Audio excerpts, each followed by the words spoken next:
What's good? Today we coming to you with another episode of Auto Glass Tech Talk, and we taking it out to Missouri, the Show Me State. And this guy has to show us nothing because he's been a vet in the game, seasoned vet at that, right? He's been doing this since the spring of '87. That's right. He's been doing it since the 1900s, ladies and gentlemen. So let me introduce to you Gary. What's good, brother? How you doing?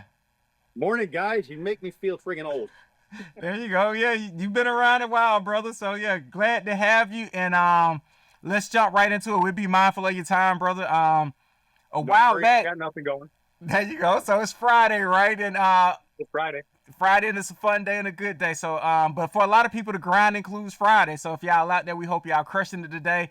But for you, Gary, a while back, you moved from Colorado to Missouri. So it's a lot of people who are always on the fence about moving or what's that like. So give us a little details and let us know how was it like, moving from Colorado to Missouri. It was a lot, man. Uprooting your whole life. Uh, well, it was hard. It's been hard on my wife, not being around her grandkids. Mm-hmm. But we found what we thought was a pretty good deal. We got a house, property, a business, everything for a really good price. Mm-hmm. And as it turns out, it wasn't what it was sold to us as, but we've built it, and it's pretty good business, actually, and a nice town. That's good. Really nice. If you're interested in small towns, I'd say give it a shot once in your life because it's way nicer than a big city. Chris, Absolutely. Yeah. Yep. Okay. So, since moving, right? Colorado, I mean, you're on the west. It's a little, I don't know, Colorado's a little drier, right? With all the snow Yeah. and hot, cold. But humidity. Colorado is like 7% humidity normally, and Yeah. I think today we're like at 80 something, maybe 90. So, what's been the biggest or hardest part of change for you on humidity, like just working outside? Dude, you got to be used to sweating. that's that's just part of life out here. But I can tell you what, I've got I've got asthma, and so being a mile lower Mm-hmm. and having humidity, I breathe easier out here. So for that, it's been actually nicer for me. Oh, And that's good. I'm a cold weather boy, always have been, but I really don't mind the hot weather either in the summer. I mean, it's a different animal out here. 100 degrees in Colorado is like being under the broiler, and 100 degrees out here is like being under Satan's ball sack. With A little bit. No, I stole that from Foss. Take the humidity I have. I will take my humidity all day compared to that humidity. Sorry. Yes. But y'all hadn't even experienced humidity like in the Midwest, like compared to the South. So I'm from Atlanta, so everybody in Georgia, Florida, like Louisiana, humidity, like, hey, we really experienced it down in that area. But yeah, humidity is tough, man. It is. I'm making my way down to Georgia and Alabama this summer. Just I gotta spend a day outside, just to experience that humidity once, just so I remind myself, don't go back in the summer. Yeah, don't go back in the summer. If you can, do not go back. So We once did a trip through the Midwest. We stayed in the East Coast and came back in July when our kids were little, and we went to St. Louis in July. Oh my God! yeah. I don't recommend that to nobody. That was horrible. I thought I was going to die. Yeah. So talking about climate and like that change, but also with business, how was the auto glass market like different, like some differences you saw from Colorado to Missouri? So a lot of it is the vehicles I'm working on. We're in the northwest part of the state. Okay. So my territory is, I have Kansas, Nebraska, and Iowa, all within my territory. And this is farming area. So mainly trucks, lots and lots of trucks, mainly Fords, but mainly trucks is what we do. The variety I get is when I do the college. People send their kids to college and they're always calling me to do windshields. So I get a little variety out there, but calibrations, which I thought would be, and it's a big deal out here, but it's not variety wise that big a deal. I don't do tons of statics. Mhm. just the animal it is. I do a lot of Fords and a lot of Kias. That's my mainstay as far as Okay. calibration. Yep. There you go. Fords and Kias, that works. Yeah. Yep. Okay. Yep. Fords and Kias. So what are your go-to tools today? Like your current tool setup, if you have changed anything, or what's your number one repair and replacement tools? So my repair equipment obviously is Delta. I've been using that Okay. for, I don't know, mostly 30 years. I've been using Delta, so I like it. And my friend there, Corey, he takes really good care of me when I need something. Yeah. Removal equipment is, I try to keep up to date. I use the bat. I haven't, got the Bison yet. My bat works so good. Although I'm tempted to buy one, I don't feel the need to spend the money right now because Yeah. it works pretty well. I use that probably, I don't know, 40% of the time, and then I'm cold knifing the rest of them. And then for the bottoms, I cut out with my little homemade Diablo, a little 12-volt express tool. Okay. On that right there, since you're still kind of cold knifing half the stuff, is that just because of the type of cars that you're working on, or is that just a preference that you're just you're more comfortable with the cold knife still? Yeah, I don't know. It might be both a little bit. I'm very comfortable with the wire tool though. I can Yeah. do pretty much anything with it. It's just a lot of them, and it's like you said, it's the ones I'm doing. It just lends itself to cold knifing because there's plenty of room without any damage, and they're easy to get to. So uh, if I'm doing like a van, like my transit van or Ram vans or something like that, the Pro Masters, I use a wire tool because I don't want to climb up on top Yeah. of a vehicle if I don't have to. Yeah. That's the nice part about them, that's for sure. Yeah, well, A, I'm getting older. I don't want to fall off of something. And B, it looks better to a customer. You're not climbing on their doors if you don't have to do it. It's easier to throw a string across than to throw a cold knife across. And people think that's the coolest tool in the world when they see it anyway. Oh, absolutely. Yeah. Yep. All right, so let's get into this, right? So you've been doing this, like you say, spring of '87. You've been doing this for all that time, right? So you've clearly have seen a lot, done a lot, and know a lot. And the wealth of information. Every time we talk to you, we always learn something from you. So you've mentioned some of your go-to tools. So if you saw, like, all the time we get aspiring technicians that's just starting in the industry, if someone was starting out today, like, what kind of advice would you give them? What kind of tools would you tell them to use, or what to consider when starting out from all the information you've known from '87 till right now?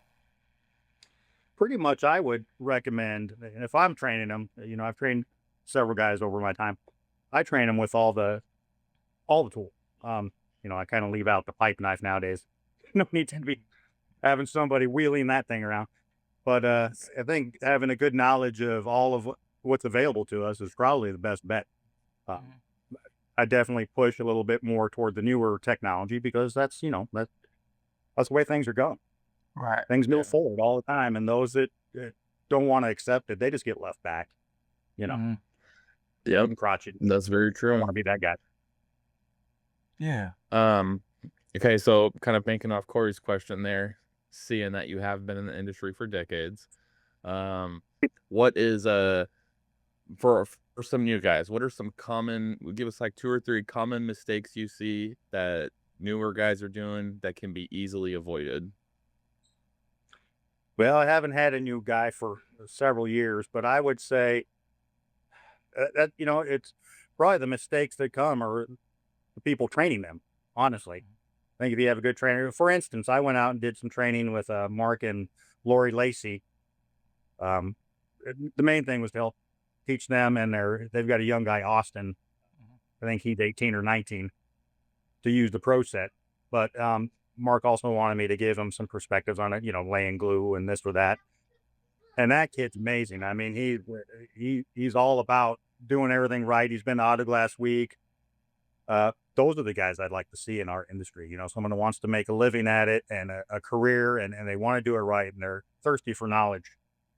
There you Um, go. and you avoid mistakes if you're wanting to learn and you've got a mentor that's willing to teach you.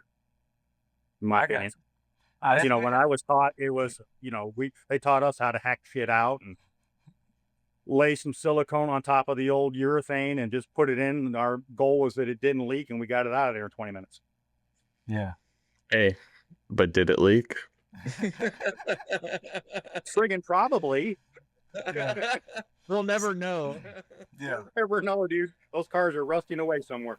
All right, so I got a question for you. You mentioned the Pro Set, right? And so you post a lot of videos about some of the things that you use and do, right? So some of the Pro Set, I see a lot of the videos, right? So talk to me from a person who's never used it before, or watched, never seen one of your videos. Like going through that in the video, what's the process like of using the Pro Set? How's that helped you? And I know that's a tool you recommend a lot. So give me some pros and cons to using it. Okay. And this goes for pretty much all the setting tools. It helps eliminate mishaps with setting. I mean, I don't care how good you are hand setting. We all have done it. I've been doing it forever. I can hand set everything. Occasionally you scoop the glue or something happens, it's just the nature of the beast. It pretty much eliminates that. Where the Pro Set reigns superior, in my opinion, it mimics hand setting. Mm-hmm. You don't have to really change a whole lot of what you do, just a couple of key features that are easy to get used to. And in fact, I was, it's been a long time, 2016 when I got mine from Christian. Mm-hmm. I was getting ready to buy a Rolodeck, Mm-hmm. just for some of the bigger windshields, to help me out. And happened to be talking to Foss online or on the phone, and he sent me 2 videos. And I'm pretty much a tool guy. If I see a good tool, like in my head, I know how to use it and I can use it. So I got the tool right out of the box. I glued the first car, took the tool out of the box, set the sucker, and off I went. As I've been setting everything with it since then. Dang. Everything, and Nice. and it makes everything simple. It really does. And it for young guys, it's going to help eliminate back strain and rotator cuff Mm-hmm. problems, I would think. I mean, I do everything ambidextrous anyway. I used to watch the old guys; couldn't move, or their one shoulder was shot, so they had to adapt to do things, and they were too stubborn to try stuff the right way. Mm-hmm. It's going to eliminate a lot of that, and plus, I'm telling you, man, most of my customers that see that tool uh, think it's the shit. Right. I've had Yeah. probably 2 people ever concerned since I've been using it about damaging the hood. But once I show them the setup and explain it to people, and you have to act like a professional, no matter what you're talking about in our business. You're the guy that knows what the fuck you're talking about. The Right. customer doesn't. I don't care what YouTube video they watched or what podcast they watched. They're not professionals. We are. You have to tell them how it is in a professional, straightforward way that doesn't insult them, that educates them. All Yeah, right. yeah, and that tool, I'm telling you, it's a. I think last time I paid somebody, it was for 3 days worth of work. It cost me almost $1,000 to pay somebody to do work for me. Mhm. You buy that tool, and it's like having a helper for a week, and then you don't have to pay them again or buy them lunch or beer. There you go. So you got a helper, I you like saving money, convenience. And you said a lot there. So I got a question for both of y'all right now, right? So question to both of y'all, and I start with you, Drift, first. So when the most important thing I think Gary said there that actually makes sense is that we got to control the situation when we have customers in front of us by basically educating them and telling them what's happening. So if you're doing a replacement or a repair, for you, Drift, the question for both of y'all, but starting with you, Drift, do you like customers standing over your shoulder watching you? And if they are watching you, do you talk to them, educate them, or do you get like anxiety, nervousness? How does that work out for you? So I love this question just because for me, I love when people watch. Like when I first started, my dad made people come out and made them watch me. So you just need to get used to it now. Just get it out the way. Uh, Ever since then, I love it. I will talk to them the whole time. I love to educate them, explain how I'm doing everything, explain why I'm using a wire tool, why I use a setting tool, the whole thing. I love that because those customers turn into a customer for life, and not because of your pricing or anything, just because you're willing to tell them, and educate them how everything works and what you're doing. And I think people really appreciate that. It's like a mechanic. You go to a mechanic shop, it's kind of like, okay, it's fixed. Here you go. Right. Or like explanation of everything. It's all right. Well, I know it's fixed now, and you take off. So when you're getting a window, and you can break down the whole routine. If they're standing out there Yep. talking, I mean, yeah, it's a very cool experience. So, but I get it when there's people who don't like being watched or having someone kind of over your shoulder, and there's always a couple different types of customers too, right? Yep. You got the ones who were just chill and they're like, asking the questions, and you got Mhm. the ones who are, picking out the cowl and Yeah. everything. I mean, Yeah. you got to feel them out too. That's part of the job too. You just got to feel people out and see how they are. That's the people skills Yep. part of it. Right. So what about you, Gary? How do you like customers or watching you and talking to them, or what's your situation with that? Well, like Chris said, for me, it's definitely the type of customer. If it's a, what I have gotten a lot of over the years, and you can kind of tell if the husband has left instructions with his poor wife to keep an eye on the guy working on the car, and she's out there wandering, 10 feet from the car, picking weeds that have never been picked in that yard, but she's looking at you and the kids are sawing all over the car. Right. Kids are touching shit. They're in your van. I don't Right. like those customers. No. And I try Right. shit to come out of there. But Yeah. the normal customer who's just curious. Like Chris says, I like them. I like talking to them. Now I do plan an hour and a half per job just because of that. Because Mhm. a 40-minute job for me, if I'm talking to somebody, an hour and a half easy. Right. We're Yeah. bullshitting. I might be a new family member by the time I'm done. I've been there so Yeah. damn long. Yeah. Now I think talking to customers is always it's an educational moment. You can educate people, but also it leads to a testimonial, and like both of y'all said, it leads to Yes. repeat business where they're more likely to go tell someone. They're gonna be a friend to tell a friend, like, hey, this guy was good. He did this, he did that. He took time. He took the time to explain everything to me. He took care, and he got me back on the road.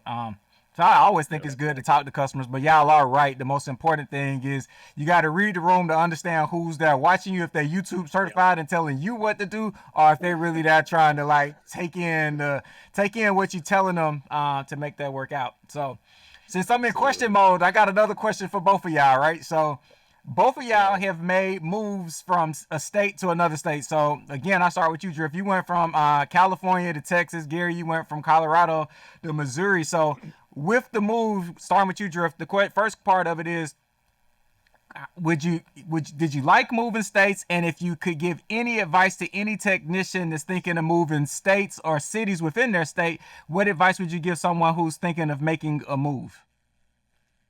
Good question. I got a couple answers for you on this one. Okay, Right. so first part was would I do it again, you said? Yeah. Okay, yes, I would do it again. I would even right now, if there was an opportunity or something came up, I would still move states. My family was in Oakland since 1900. Nobody left. Everyone's been there since then. Nobody's changed any path for any of our family.